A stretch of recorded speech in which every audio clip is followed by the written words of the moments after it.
vocês num congresso infantil. Como é maravilhoso! As nossas crianças, igreja, elas são igreja hoje. Hoje elas adoram, elas exaltam e elas são luz neste mundo. E no futuro serão nossos pastores, diáconos, presbíteros, evangelistas, dirigentes de círculo de oração, homens e mulheres de Deus. E eu louvo a Deus por esse privilégio. Agradeço a irmã Silvia pelo convite. Que Deus continue lhe abençoando, irmã. Ao pastor, que sempre tem nos recebido pela confiança, o esposo da irmã Silvia, do irmão Jefferson, que Deus abençoe. Agradeço à igreja por este carinho que tem dado a mim e a minha família. Que Deus continue abençoando vocês. Queridos, neste momento, eu quero ler a palavra de Deus. Eu quero chamar o Ricardo. O Ricardo, meu filho, que está sempre comigo me ajudando. Ele vai estar fazendo a leitura neste momento. Os irmãos podem ficar assentados mesmo, que a minha filha. Saúde a igreja com a paz do Senhor. Amém. Convido a todos a abrir vossas Bíblias no livro de Filipenses, capítulo de número 1. Capítulo de número 2, versículo de número 9. Filipenses 2, 9. Quem encontrou diz amém? Amém.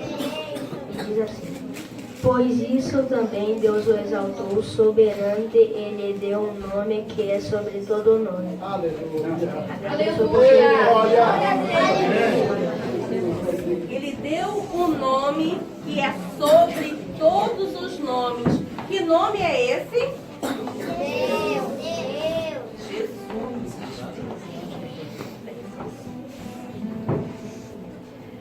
Vamos de novo? Qual é esse nome? Jesus. Qual é este nome? Jesus. O Todo-Poderoso. Aleluia. E sendo Jesus, esse Todo-Poderoso, o Alfa, o Ômega, sendo Ele tão grande e poderoso, Ele tem que ser o centro da nossa vida. E para ser o centro da nossa vida, Ele tem que estar reinando no nosso coração. Ricardo?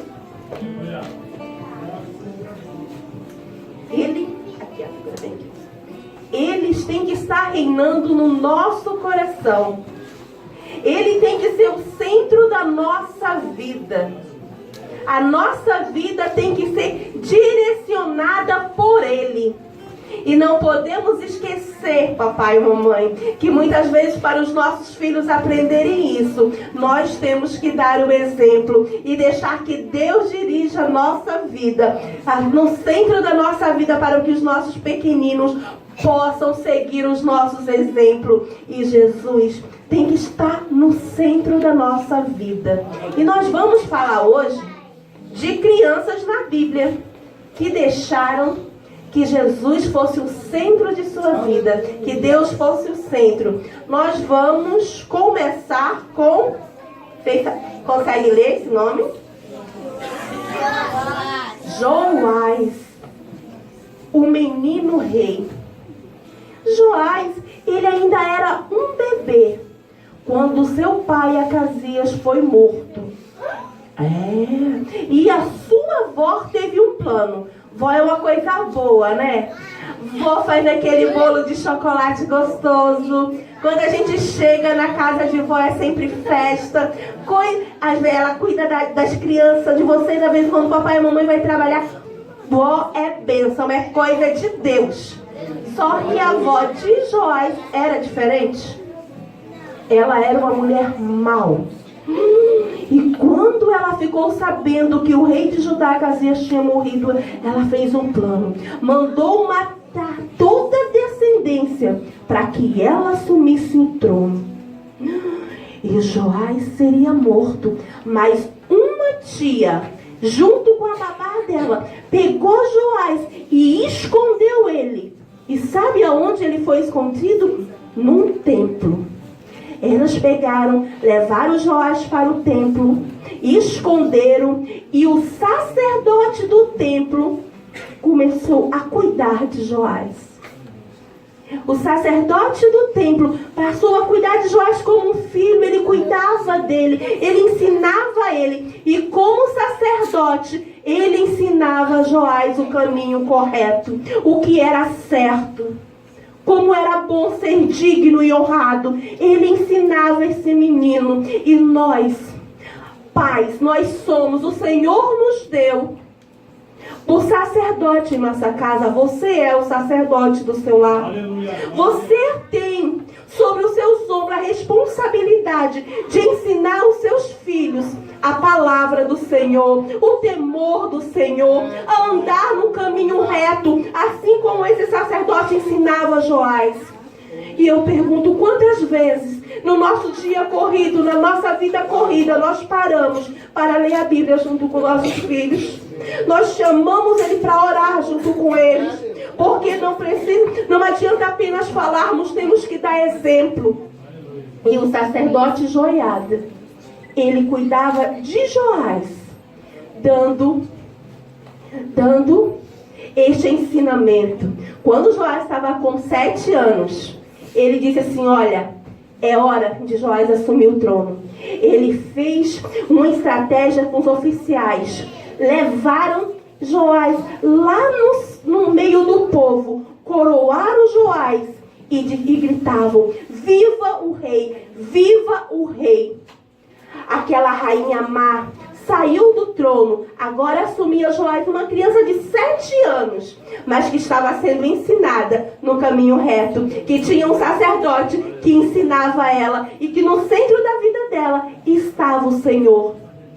E aquele Judá que estava agora adorando outros deuses, começou a adorar o verdadeiro Deus, porque Joás, este menino, tinha o seu coração, o Senhor reinando. Ele era o centro da vida de Joás. Aleluia, glória a Deus. Outra criança que também estava com o Senhor como sempre.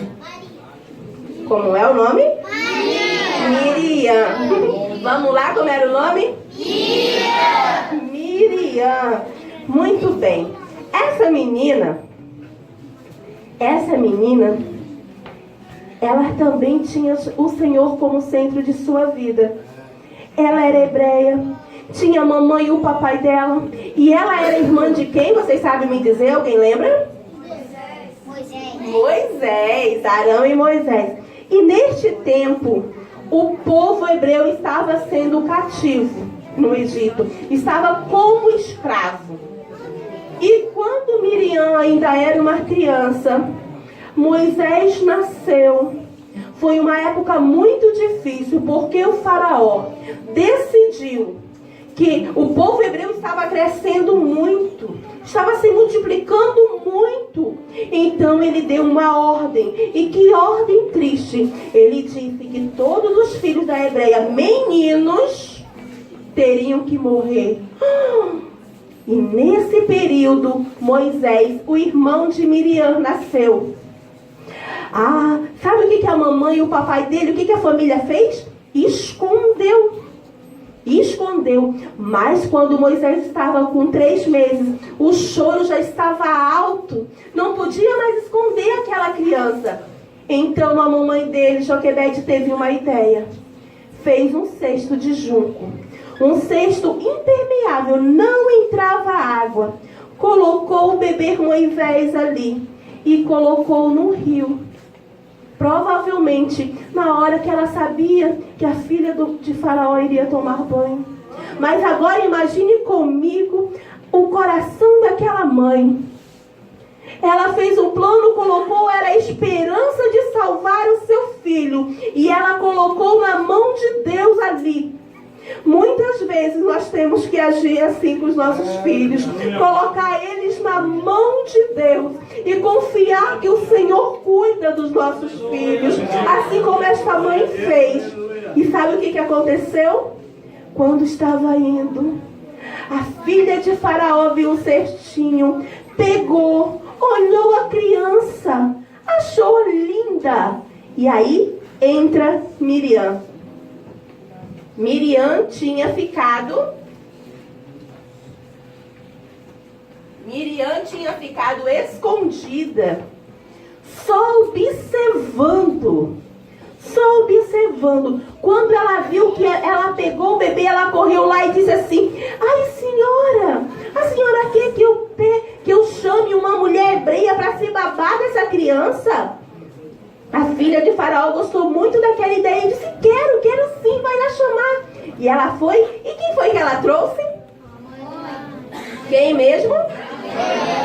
Joquebede, a mãe dela, a mãe de Moisés. E agora estava Moisés junto com a família, junto com sua mãe, para ser criada. Porque esta menina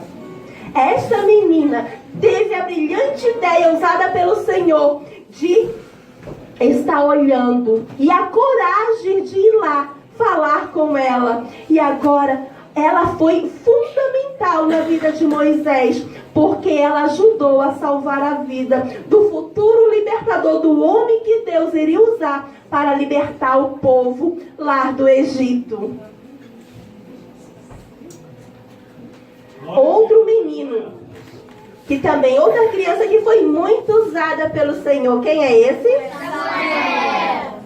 Samuel era filho de quem? De quem? De Ana. Ana não poderia ter filho.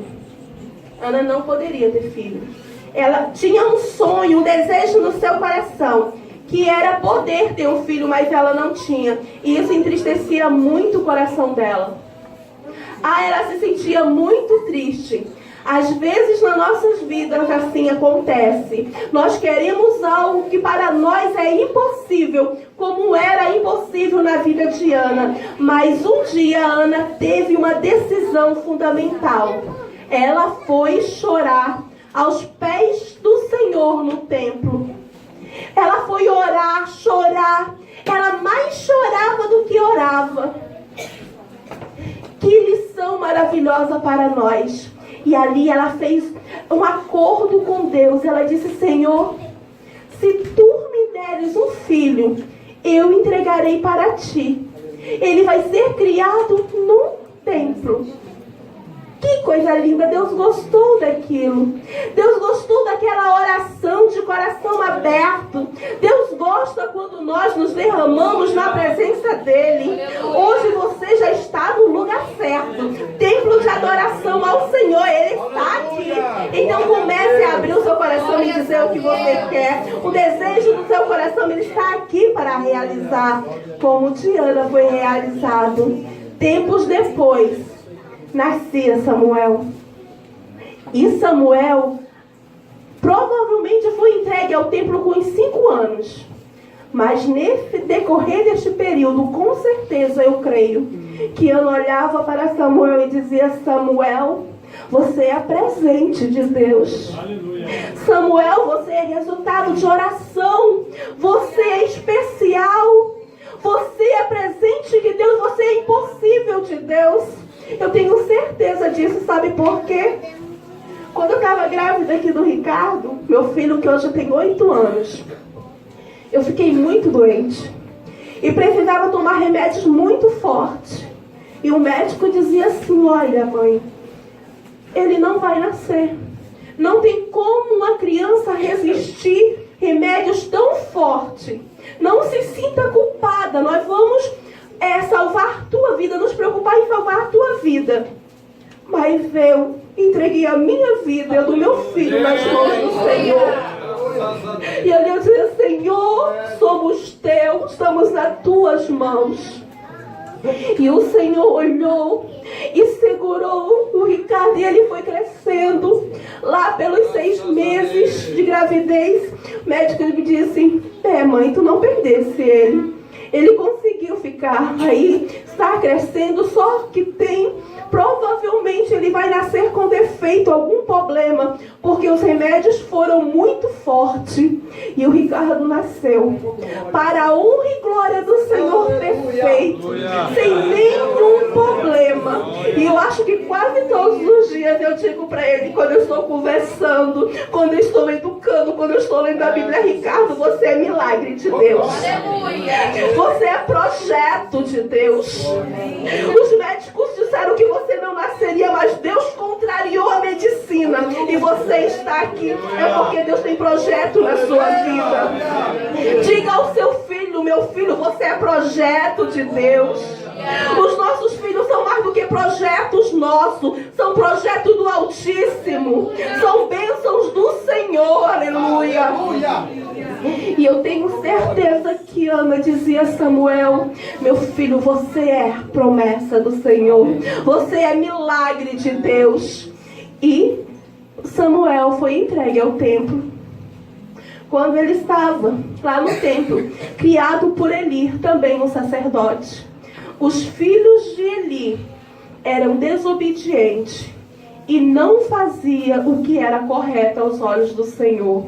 Mas Samuel deixou que o Senhor fosse o centro da sua vida e escolheu ser obediente ao Senhor e andar reto. Ele tinha base, ele tinha convicção que ele era milagre de Deus e ele escolheu obedecer à voz do Senhor. E Samuel, ainda pequeno, ainda uma criança, ouviu a voz de Deus chamar Samuel.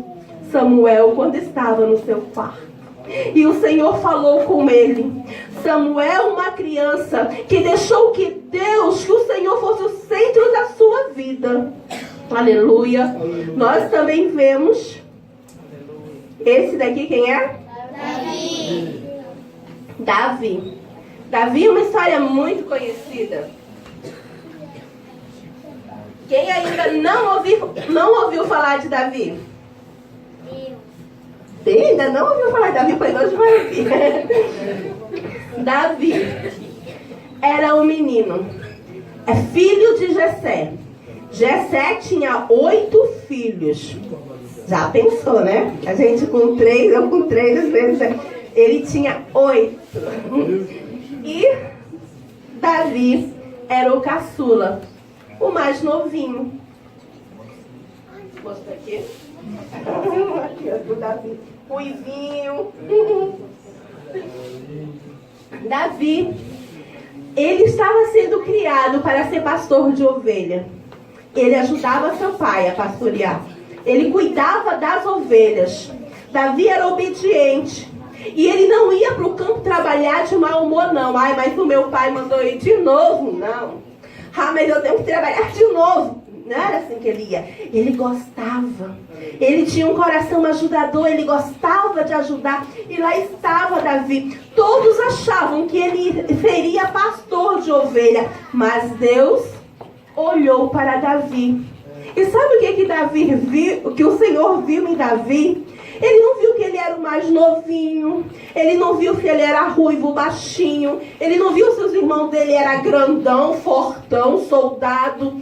O que o Senhor olhou em Davi e viu foi um coração de adorador. Aleluia. Um coração de verdadeiro adorador. O que chama a atenção em Davi é como ele gostava de adorar a Deus. Muitas vezes nós queremos ser muita coisa. Muitas vezes nós queremos aparecer.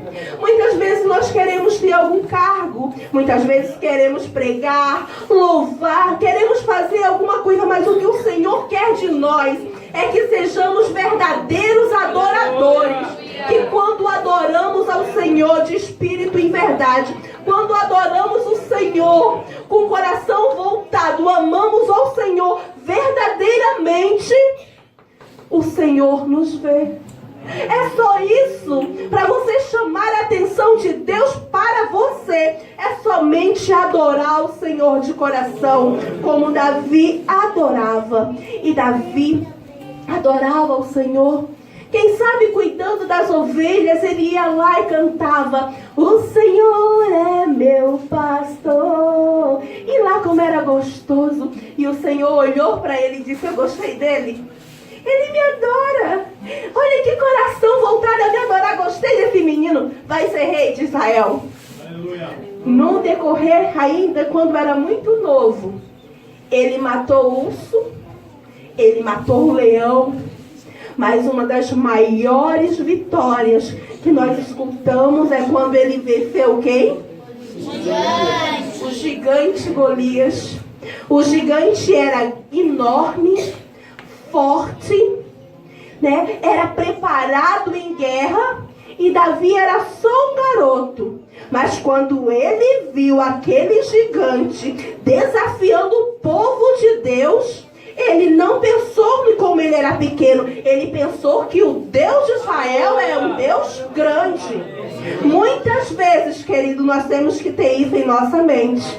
Vem as dificuldades na nossa vida, vem as lutas na nossas vidas, surgem os grandes gigantes nas nossas vidas, e nós olhamos o tamanho do gigante, o tamanho da dificuldade, o tamanho do problema, e esquecemos que quem está conosco é o alfa e o ômega, o princípio e o fim, que é, que era, que há, o Todo-Poderoso.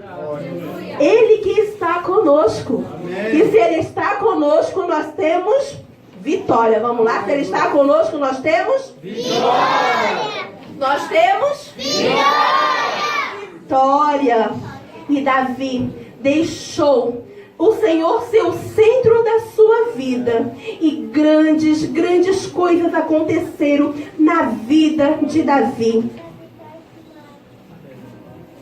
Também temos essa menina, a serva de Naamã. Essa menina era uma menina que tinha sido levada cativa, sido levada como escrava. Ela foi tirada do meio da sua mãe, do meio do seu pai, de todos os seus parentes, da sua cidade, do seu país, para outro lugar, para ser escrava, na casa de um homem muito rico, muito poderoso. Essa menina, ela poderia chegar lá e ficar assim, como eu sofro, como eu sou triste. Ah, como que a minha vida era boa, eu estava perto da minha mãe, da minha família, eu tinha tudo, eu podia brincar, eu era feliz, e agora por que que isso aconteceu comigo? Muitas vezes nós perdemos a bênção, porque ficamos, por quê? Por quê? Por quê? Por que isso comigo? Por que comigo? Ela poderia ter feito isso, mas essa menina não ficou assim. Ela foi trabalhar lá, ela tinha o Senhor como centro da sua vida, e ela sabia que o Senhor, o Todo-Poderoso, estava com ela. Com certeza, ela tinha sido ensinada que quando passamos por dificuldade, quando passamos por momentos difíceis, quando passamos por momentos que achamos que tudo deu errado, que nada está certo, nós não estamos só. O Senhor sempre está conosco. Ele nos pega pela mão, e se ainda for difícil caminhar, Ele nos leva no braço, mas Ele sempre está conosco. E assim, essa menina, trabalhando lá, dava um exemplo de fidelidade ao Senhor. Com certeza só dizia a verdade, sabia? Porque quando ela viu que o senhor dela, o Naamã, tinha uma doença terrível, incurável, a lepra, ela chegou à esposa dele e disse assim: olha, se o meu senhor for lá em Israel e falar com profetas de Deus, ele ficará curado. Por que aquela mulher acreditou? Ela acreditou por causa do exemplo que a menina dava. Ela era fiel, ela era trabalhadora, ela não reclamava, ela só falava a verdade. Ela dava um exemplo tão lindo que aquela mulher acreditou nas suas palavras. E quando falou a Naamã, ele acreditou. E ele foi lá e voltou curado. curado. A Bíblia não diz o nome da menina. A Bíblia não diz o que aconteceu com ela quando Naamã volta curado. Eu sei que provavelmente a vida da menina naquela casa mudou, porque através do testemunho de fé dela. Imagina uma menina escrava, dava um testemunho de fé, acreditando que o seu Deus, Ele cura, que o seu Deus, Ele é poderoso para fazer o impossível. Quantas vezes nós começamos a reclamar e esquecemos de praticar a nossa fé no momento difícil? Mas esta menina, ela colocou em prática a sua fé e ela disse: eu creio que o meu Deus cura, eu creio que existe homens de Deus que Deus usa. E falou aquela mulher e eles acreditaram. E agora, por causa do testemunho de fé daquela menina, Naamã estava curado. Eu pergunto, nós temos dado esse testemunho de fé? Nós temos colocado o Senhor, o Todo-Poderoso, como centro da nossa vida? Nós temos colocado Ele como centro, como essas crianças da Bíblia que eu acabei de falar? Com fé, com obediência, com dedicação, com adoração. O tempo que estamos passando aqui, queridos, é um tempo pequeno, porque muito breve o que há de vir virá. Muito breve, esse Jesus que é o centro da nossa vida, Ele virá. E Ele virá para nos levar para o céu. E lá nós estaremos com Ele.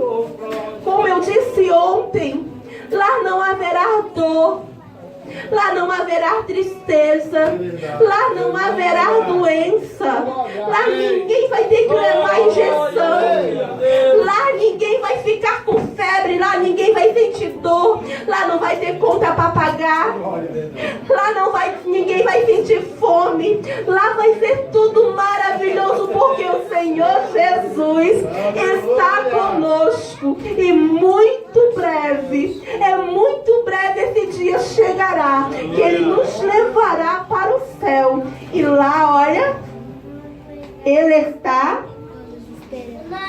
Aleluia! de braços abertos nos esperando. Vamos ficar em pé?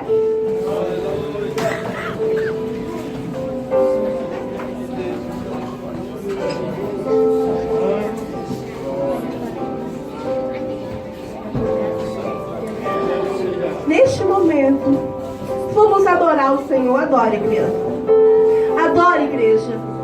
O de adorador. Diga ao Senhor, adore neste momento. Adore, adore, adore. Diga: Senhor, eu quero também ser um exemplo. Crianças, olhe para mim e diga assim: Senhor, eu quero ser um exemplo de fé. Eu quero ter um coração de adorador. E um dia estar contigo.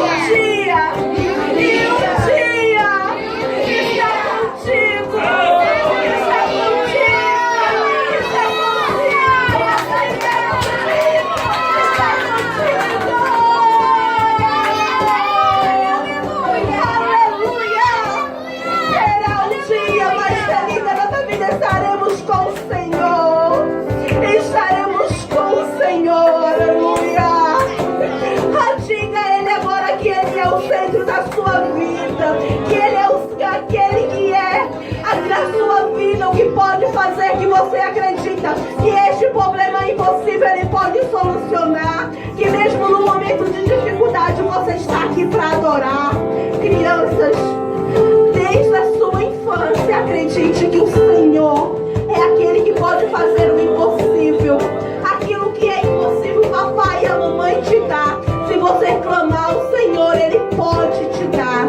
Neste momento eu chamo as crianças, estarem aqui antes das crianças, só um pouquinho. Eu quero fazer um apelo, um convite.